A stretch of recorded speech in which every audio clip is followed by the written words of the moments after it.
दुआरा पयाई गईले आजन बाजन औरी सजन लोगवा जी। आजू के रतिया पापा हो जागल रही है सुंदर बेटिया चोरिया होई है जी। आजू के रतिया पापा हो जागल रही है सुंदर बेटिया चोरिया होई है जी। सुन पापा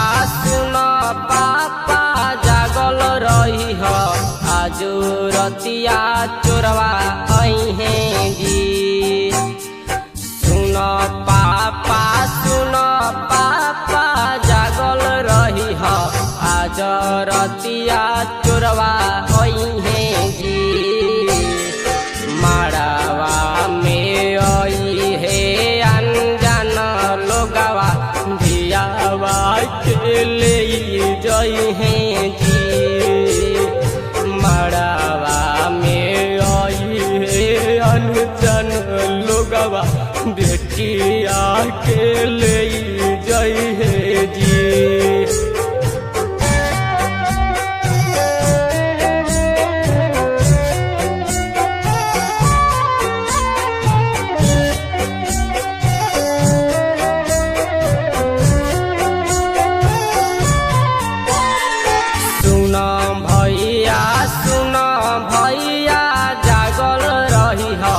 लेके राई फल रही है जी।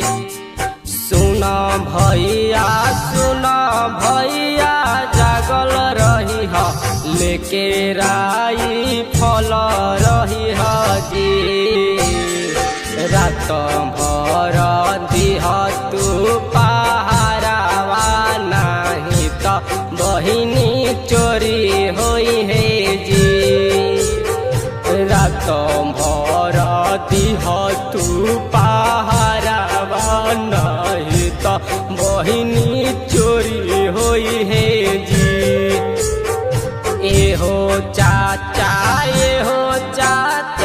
जागल रही है आजू रतिया चोरवा आई है जी। एहो चाचा जागल रही है आजू रतिया चोरवा आई है जी। माड़ावा में आई है अनजान लोगवा बेटिया के ले जई है जी। माड़ावा में आई है अनजान लोगवा धियावा के ले जई है जी।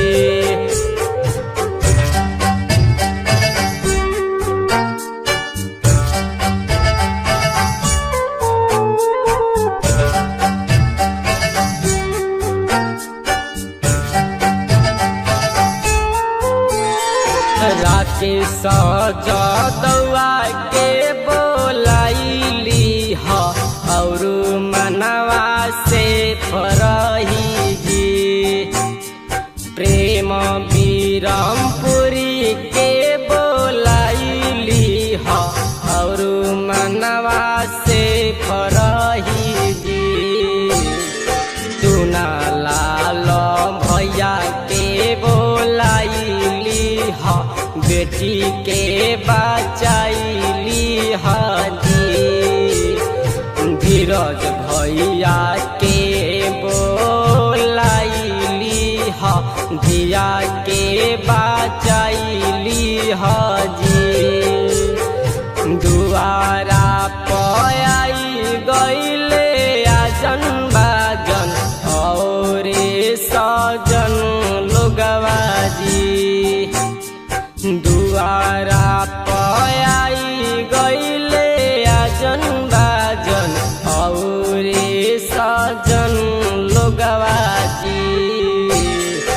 आजू के रतिया पापा हो लागल रही है सुंदर बेटिया चोरिया होई जी।